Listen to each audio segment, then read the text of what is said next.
সত্যচিত্তে শপথ গ্রহণ করিতেছি যে The brothers, everybody, only with you survive.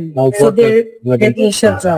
তিনি দাবি করছেন যে শেখ হাসিনাকে অবিলম্বে যেন ভারত অ্যারেস্ট করে এবং যাকে বাংলাদেশের হাতে তুলে দেয়। তাহলে বন্ধুরা সবাই কেমন আছো? আশা করি সবাই ভালো আছো।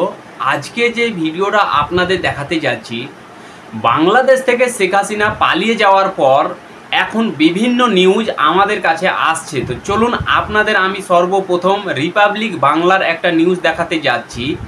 বাংলাদেশ কি এখন শেখ হাসিনাকে চাচ্ছেন? তো চলুন আপনারা ভিডিওটা দেখুন এবং যদি বাংলাদেশে শেখ হাসিনা ফিরে আসে তাহলে কি তাকে অ্যারেস্ট করা হবে? ভিডিওটা শুরু থেকে শেষ পর্যন্ত দেখে যাবেন। তো চলুন রিপাবলিক বাংলা কি বলছেন ভিডিওটা দেখুন এবং এই ভিডিওটা বেশি বেশি করে হোয়াটসঅ্যাপ এবং ফেসবুকে শেয়ার করে দিন। শেখ হাসিনাকে গ্রেপ্তার করে বাংলাদেশের হাতে তুলে দিতে হবে, তবে নাকি বাংলাদেশের সঙ্গে সম্পর্ক ভালো থাকবে ভারতের। যদি ভারত চায় বাংলাদেশের সঙ্গে সম্পর্ক ভালো থাকুক, তাহলে অবিলম্বে যেন শেখ হাসিনাকে গ্রেপ্তার করে তুলে দেওয়া হয় বাংলাদেশের হাতে। এটা কে বলছে? বাংলাদেশের তরফ থেকে বলা হয়েছে। না, তরফ থেকে কোন কারা বলছে? এটা বিবৃতি দিয়ে বলা হয়েছে প্রেসিডেন্ট মেহবুব উদ্দিন খোকন।